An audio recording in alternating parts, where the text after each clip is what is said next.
G'day, I'm David G, Sheshnag Yoga Center. What on earth is Kundalini? Sheshnag.com. What I want to talk about is the concept of a fear-based living, one that's based on survival, control, and hiding your vulnerability, or hiding my vulnerability. At the core of our being, I've realized that our soul is very vulnerable. A lot of time in my life I put up facades to keep people away from myself, because at the core I'm really sensitive, I'm really tender, and in that I don't express a lot, but I actually want everyone to be happy and peaceful and basically be content. In my own experience of love, there's a lot of acceptance, but I've come to realize that when it shifts into fear, there's this primal experience that happens around the concept of survival, whether it's the ahamkara, the inner tool, working towards keeping my identity, my sense of self, or what it is. I don't really know, whether it's the animalistic experience where I want to maintain a heartbeat and life and breathe and be an existence. Then there's something to do with my survival that goes on to do with my third chakra, which happens to do with the adrenals, and my power, how I maintain my power, how I exchange power on a daily basis, whether I'm in fight or flight or freeze mode. There's a whole lot of stuff going on around survival. I've realised that me being me, I have a lot of faith. So somewhere in there I've actually given away a lot of my control. So that sort of takes me away from some sort of need to survive and need to dominate, and it's sort of like my control is actually letting go of control and letting other people think that they're in control, or giving away some of my control just to see how the experience goes.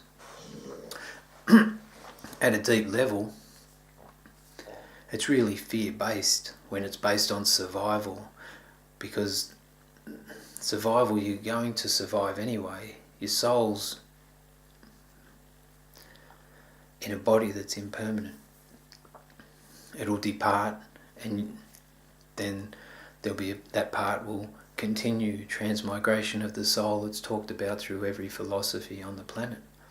So the reality of survival is everyone's going to die. There's a question of what the quality of life are you going to live until the experience of departure from your mortal frame happens. In that quest for survival, there's a lot of control, there's a lot of dominance, there's a lot of manipulation energetically of people around me, around others. You know, sometimes being a man, it's ironic because men are to step into their power at the moment, embodied presence and emotional maturity. I lack the latter. Wait up, I lack the former as well.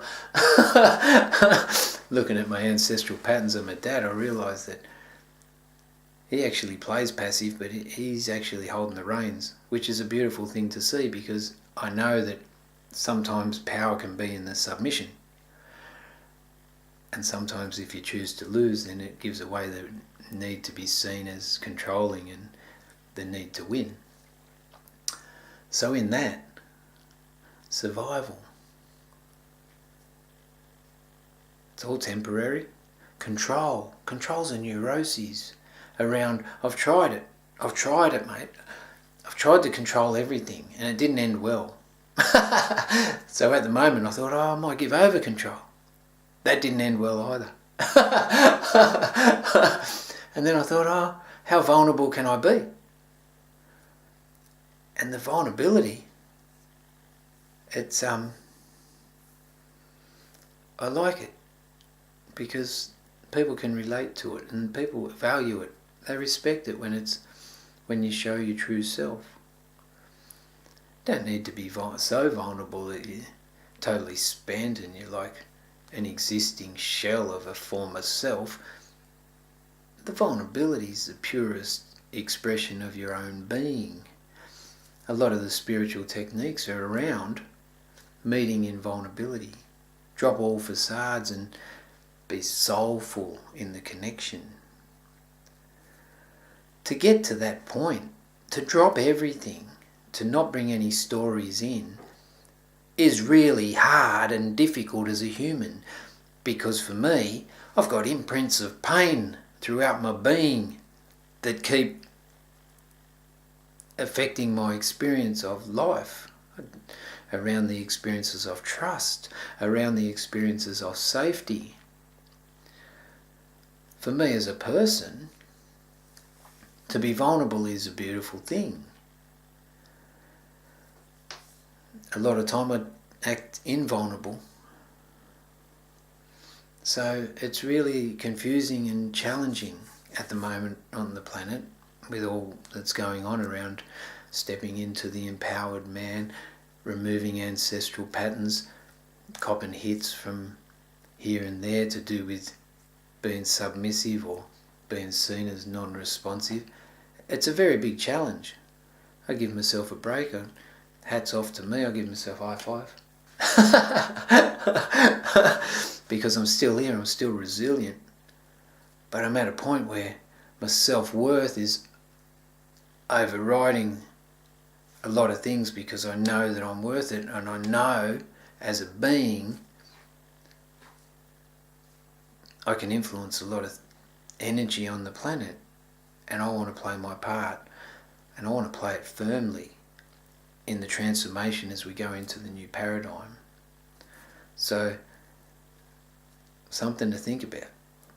The quest for survival, the quest for control, dropping all facades to sink into vulnerability. Good luck. Share the world, sheshnag.com. What on earth is Kundalini? Om Namah Shivaya, Hara Hara Mahadev.